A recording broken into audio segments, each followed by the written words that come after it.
तो कैसे दोस्तों, स्वागत है सबका द्वारा आज की एक नई वीडियो पे, जहां पे मैं आपको बताऊंगा कि कैसे आप अपनी पेन ड्राइव को एक बूटेबल पेन ड्राइव बना सकते हैं। उसमें विंडो 10 या फिर कोई भी आपकी मनपसंद है उसमें वो डाल सकते हैं। और जब भी आपकी पीसी या फिर लैपटॉप की विंडो करप्ट हो जाती है, आप जस्ट वही पेन ड्राइव से दोबारा इंस्टॉल कर सकते हैं। तो नेक्स्ट वीडियो में आपको ये भी बताऊंगा कि इंस्टॉल कैसे करते हैं। सबसे पहले मैं आपको बताऊंगा कि आप बूटेबल पेन ड्राइव कैसे बना सकते हैं और उसमें विंडो कैसे रख सकते हैं। एक बार क्या होता है कि जब भी आपकी लैपटॉप या फिर डेस्कटॉप की विंडो करप्ट हो जाती है तो आप जस्ट क्या करते हो कि सर्विस सेंटर वाले के पास जाते हो, वो आपसे 500-600 या फिर कभी कभी 1000 भी ले लेता है और बाद में क्या करता है कि वही विंडो आपको चढ़ा के देता है और आप जो पैसे होते हैं अपने वेस्ट कर देते हैं। लेकिन आज की इस वीडियो में आपको बताऊंगा कि कैसे आप अपनी पेन ड्राइव को बूटेबल बना के उसमें विंडो इंस्टॉल कर सकते हैं, रख सकते हैं और बाद में वही विंडो को आप पीसी में या फिर आपका लैपटॉप है उसमें कैसे इंस्टॉल कर सकते हैं। तो चलो बिना टाइम वेस्ट के जल्दी से स्टार्ट करते हैं। दोस्तों जहाँ पे आप आ चुके हो मेरे लैपटॉप की होम स्क्रीन के ऊपर, सबसे पहले हमको जहाँ पे करना क्या है, एक पेन ड्राइव लेनी है। ट्राई करो कि वो 32 GB की कम से कम होनी चाहिए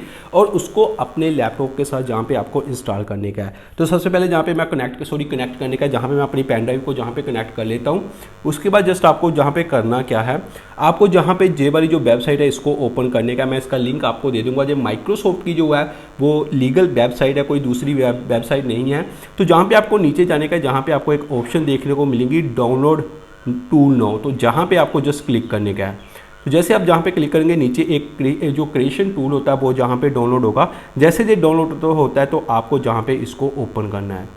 तो जैसे आप जहाँ पे इसको ओपन करोगे, थोड़ा जहाँ पे ये टाइम लेगा तो आपको जस्ट वेट करने का है। जहाँ पे लिख रहे हैं getting a few things ready, तो ज़्यादा टाइम नहीं लेगा, 1-2 मिनट लेगा।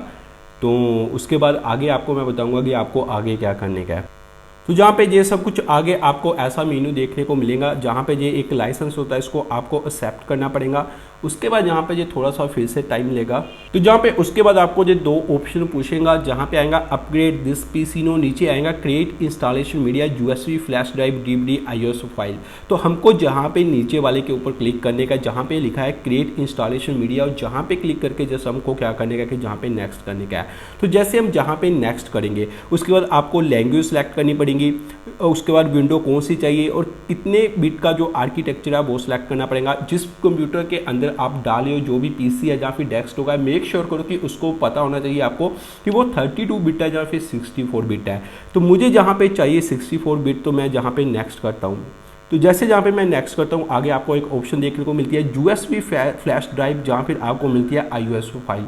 तो जहाँ पे हमको सिलेक्ट करने का, जहाँ पे आईएसओ फाइल, और आईएसओ फाइल सेलेक्ट करके जस्ट हमको जहाँ पे क्या करना है, नेक्स्ट करने का है। तो जैसे हम जहाँ पे नेक्स्ट करेंगे, यहाँ पे आपको जस्ट क्या करने का कि स्टोर करने का कोई भी जहाँ पे फोल्डर बना सकते हैं, जहाँ फिर आप जहाँ पे क्या कर सकते हैं कि डेस्कटॉप के ऊपर इसको सेव कर दिए। तो जैसे आप जहाँ पे सेव करेंगे, फिर से थोड़ा सा जहाँ पे ये टाइम लेगा। यहाँ पे अभी क्या है कि आपकी जो विंडो है वो इंस्टॉल होना स्टार्ट हो चुकी है, वो जहाँ पे काफ़ी टाइम लेगी। तो इससे बेटर है कि मैं जहाँ से जितनी भी वीडियो होती है उसको कट कर देता हूँ। जब ये इंस्टॉल होने वाली होगी तब मैं जहाँ पे स्टार्ट करूँगा। यहाँ पे जो पूरा प्रोसेस है वो भी हो चुका है। अभी जहाँ पे जस्ट हमको क्या करने का, आगे कुछ नहीं करने का, इसको फिनिश करने का।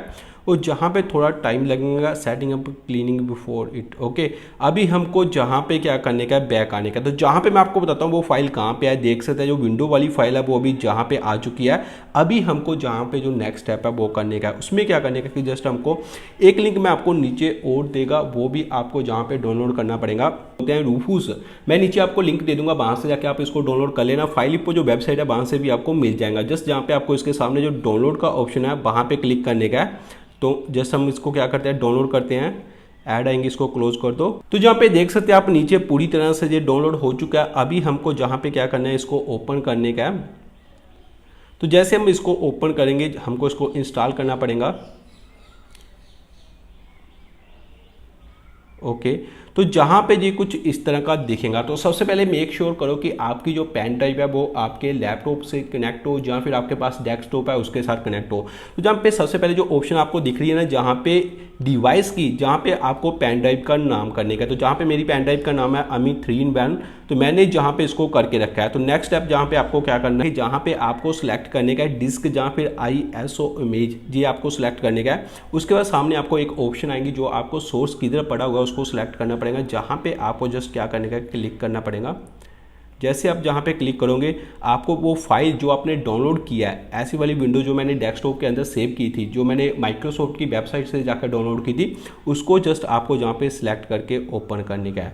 जैसे आप इसको सिलेक्ट करेंगे जहाँ से आ जाएगा स्टैंडर्ड विंडो इंस्टॉलेशन, जहाँ पे आपको विंडो टू गो नहीं रखने का है, आपको जहाँ पे स्टैंडर्ड विंडो इंस्टॉलेशन रखने का है। विंडो टू गो क्या होता है ये मैं आपको वैसे बता देता हूँ। विंडो टू गो जो होता है ये होता है कि अगर आप जहाँ अगर विंडो टू गो करते हो, कल को आपका सिस्टम पूरा जहाँ पे हैंग हो जाता है, करप्ट हो जाता है, तो आप वो ही पेन ड्राइव लगा के उसमें से जो विंडो टू गो होगी वो आपकी विंडो खुल जाएगी। वहाँ से जाके जो भी आपका सिस्टम होगा उसको आप कॉपी कर सकते हैं, पेस्ट कर सकते हैं, लेकिन हमको यहाँ पे स्टैंडर्ड विंडो इंस्टॉलेशन रखने का है। बाकी जितनी भी चीज़ें हैं उनको हमको कुछ नहीं करने का, बाकी वैसे रहने देने का। नीचे जहाँ पे एक ऑप्शन आएंगी स्टार्ट की, तो जस्ट हमको जहाँ पे स्टार्ट करने का है। जैसे यहाँ पे हम स्टार्ट का क्लिक करेंगे, जहाँ पे आ जाएगा all data on device. Amit ये पूछ रहा है कि जो भी आपका पेन ड्राइव है हम उसको फॉर्मेट करना चाहते हैं, तो वो आपको जहाँ पे फॉर्मेट करने की ओके परमिशन देना पड़ेगा। जैसे आप जहाँ पे उसको ओके की परमिशन देंगे, जहाँ पे थोड़ा टाइम लगेगा, नीचे आ रहा है क्रिएटिंग फाइल पार्टीशन, ये सब जितना भी प्रोसेस हो रहा है ये अभी पेन ड्राइव के अंदर हो, तो यहाँ पे थोड़ा सा टाइम लग सकता है, इसलिए मैं जल्दी से ये जितना भी है उस वीडियो को कट कर दूंगा। तो दोस्तों यहाँ पे देख सकते हैं अभी ये 97.5% हो चुका है, बाकी 3% भी अभी जल्दी होने वाला है। तो यहाँ पे आप देख सकते हैं पूरा 100% हो चुका है। नीचे जहाँ पे हमको जो है वो रेडी की ऑप्शन देखने को मिल रही है, और जो हमारी जहाँ पे पेन ड्राइव है वो अभी बूटेबल पेन ड्राइव बन चुकी है, उसके अंदर जहाँ पे विंडो 10 है। तो जब भी अभी आपकी विंडो करप्ट होती है, कुछ भी होती है, ये पेन ड्राइव आप लगा के उसके साथ जो विंडो होती है उसको दोबारा इंस्टॉल कर सकते हैं। और मैं एक नई वीडियो भी जरूर बनाऊंगा जहाँ पे मैं आपको बताऊंगा कि इसी पेन ड्राइव के साथ जहाँ पे आपने विंडो 10 डाली है, कैसे उसको लैपटॉप के साथ या फिर डेस्कटॉप के लगा आप वहाँ पे नई विंडो चला सकते हैं। दोस्तों यही था जो मैंने आपको सिंपल बताया, कैसे आप एक बूटेबल पेन ड्राइव बना के उसके अंदर विंडो डाल के किसी भी लैपटॉप या फिर डेस्कटॉप में वो विंडो को इंस्टॉल कर सकते हैं। तो फिलहाल वीडियो अच्छी लगी, कुछ आपको नया सीखने को मिलेगा, वीडियो को लाइक जरूर करना, कमेंट भी जरूर करना। जो दोस्त पहली बार मेरे चैनल के ऊपर आए हैं, जिन्होंने अभी तक मेरा चैनल सब्सक्राइब नहीं किया, तो प्लीज़ वो भी थोड़ा सा टाइम निकाल के सब्सक्राइब कर लेना। Thank you.